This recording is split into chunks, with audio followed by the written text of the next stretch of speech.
Bom dia, colegas da podologia. Está começando mais uma aula de onicocriptose. Eu sei que vocês já têm uma manha aí na área de desencravar uma unha, mas agora a gente vai aprender sobre linha de conduta e como você, podólogo, pode ter um olhar diferencial na hora de fazer um diagnóstico. Muitas vezes a gente entende que onicocriptose tem a ver com o sapato que é apertado ou o corte incorreto da unha. Só que existe outra forma de pensamento que, além que a onicocriptose pode ser uma causa, por causa de alguns fatores que influenciam ela encravar, também existe outra visão dentro da conduta da podologia, que a onicocriptose é uma porta de acesso para a onicomicose, que é uma porta de acesso para verrugas subungueais e também para bactérias patogênicas. Bom, e como isso acontece? Como é que de uma onicocriptose vai virar tudo isso? Bom, a gente sabe que a onicomicose, ela é uma ação do fungo na unha, mas muitas vezes esse acesso que o fungo tem é devido a uma fragilidade da própria unha ou pele. Para você entender melhor, o nosso ambiente ele tem um monte de situações que bactérias e fungos tentam acometer a pele e a unha. Mas o que faz de verdade você não ter fungo nem unha não é estar num ambiente estéril, porque é impossível você estar num ambiente estéril que não tenha contaminação. Como o ser humano pode combater isso? Ele pode ter uma proteção em relação a isso. Então, a proteção do nosso corpo, em primordial, a gente tem a pele e também temos a unha. Bom, quando a unha ela é afetada, ela é machucada, ela perde a estrutura de proteção. Em quais situações? Muitas vezes, pessoas que usam unha em gel, não estou falando que todo tipo de unha em gel causa isso, mas existe profissionais que trabalham com unha em gel e acabam machucando a área da proteção da unha. Há também a cutilagem em excesso, que acaba tendo o famoso bife, né, que é aquele machucado. Toda forma de machucar a pele, machucar a unha, fragiliza para que aquele fungo entre em contato com o dedo. Então, muitas vezes, você pode estar tratando um paciente que veio com uma unha encravada e que a pouco, logo em seguida, entrou uma onicomicose. E ele não sabe muito bem como isso aconteceu. Então, a gente, quando faz um procedimento de onicocriptose, a gente tem que ter um bastante cuidado e cautela. Qual vai ser a técnica que a gente vai usar como curativo? Uma das técnicas que eu sempre uso em todos os procedimentos de onicocriptose, boa parte deles, é o PDT, que é usado com laser. Por quê? O PDT, ele me dá uma segurança maior sobre que a cicatrização, porque, querendo ou não, quando você faz a espiculectomia, você causa uma pequena lesão, compreendeu? Então, quando você faz isso, você abre espaço a uma possível contaminação.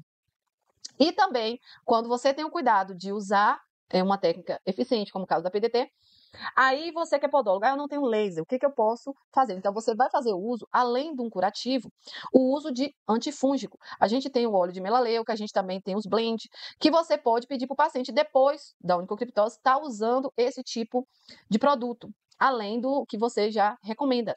Por quê? Porque você vai encontrar, perdão, você vai dar uma solução preventiva para evitar que aquele fungo entre em contato, porque aconteceu a lesão da onicocriptose. E outros tipos de lesões também que o paciente, às vezes, ele pode querendo fazer, por exemplo, muitos pacientes roem unha.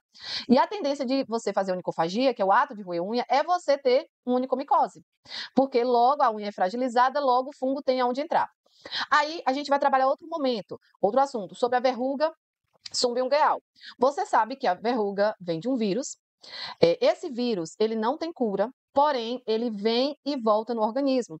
E quando isso acontece? Quando o sistema imunológico desse paciente baixa. E isso acontece também, comitanamente, com a fragilidade daquele local. Por exemplo, muitas vezes eu vejo paciente que tem a tendência de ter o sistema imunológico mais baixo e a verruga vir com mais consequência.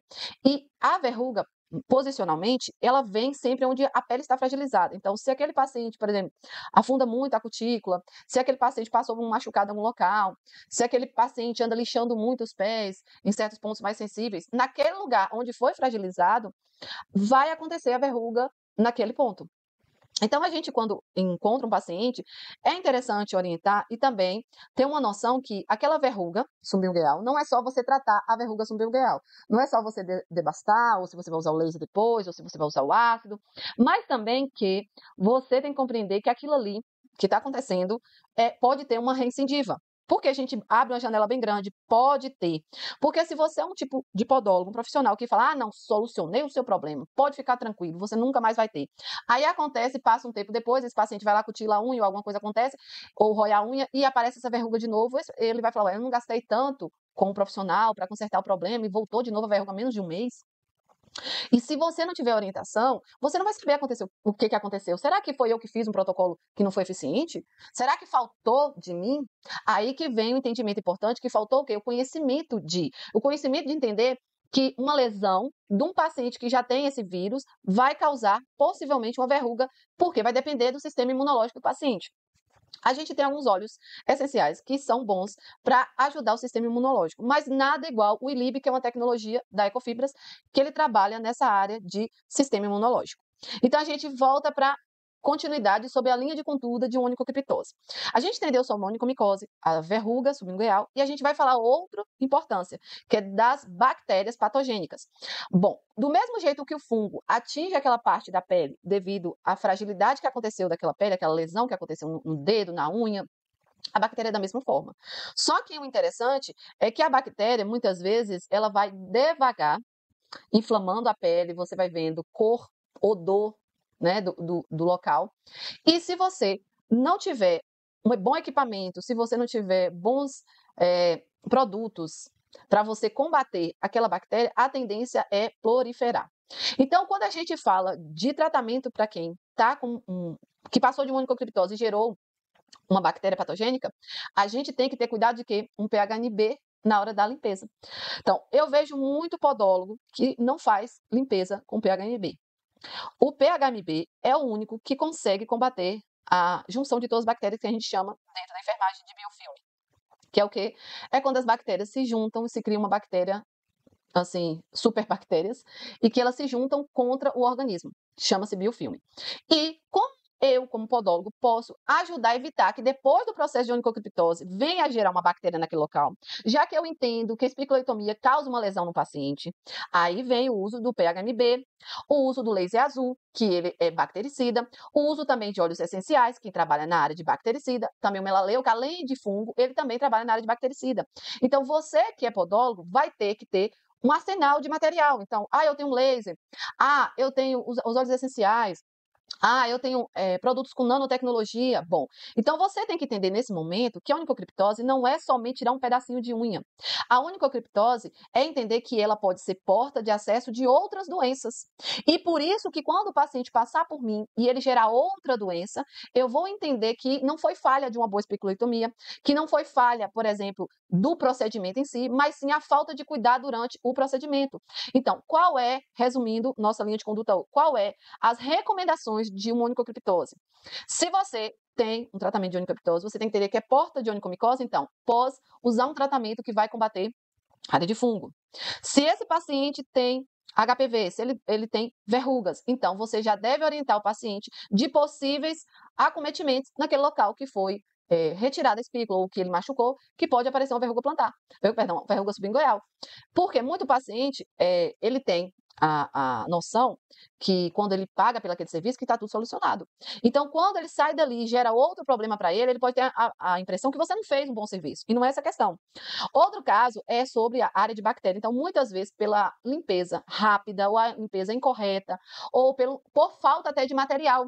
Porque muitas vezes, lá no curso de podologia, vocês aprenderam só a usar o soro fisiológico, a água destilada, e não aprender a usar outros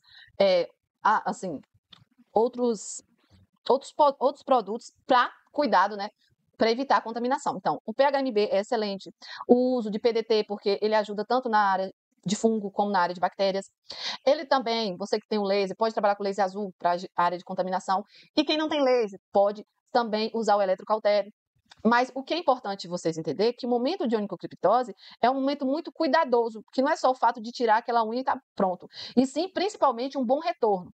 É bom sempre vocês marcarem o retorno com seus pacientes, porque conforme estiver a lesão, se ela estiver começando a gerar uma infecção, você já vai acionar um tratamento. Perfeito? Porque a infecção não é de uma hora para outra que piora, ela vai piorando, às vezes o dedo vai começando a ficar quente, vai ficando vermelho, vai começando a encher de pus. Então, quando o paciente sai daquele procedimento, ele tem a tendência a ter a visão que cada dia que for passando, ele vai melhorando, não piorando. E tem paciente que não chega a falar para você como ele está. Então, sempre esteja, somente no procedimento de onicocriptose, esteja a par com ele como é que está a recuperação. Ver se ele está usando a medicação que você indicou, se ele está fazendo a limpeza, se está fazendo o curativo correto. E por esse momento dessa primeira aula sobre linha de conduta, e entender que onicocriptose é porta de outras doenças e que durante o procedimento de podologia que você estiver fazendo, a onicocriptose, tome cuidado sobre isso.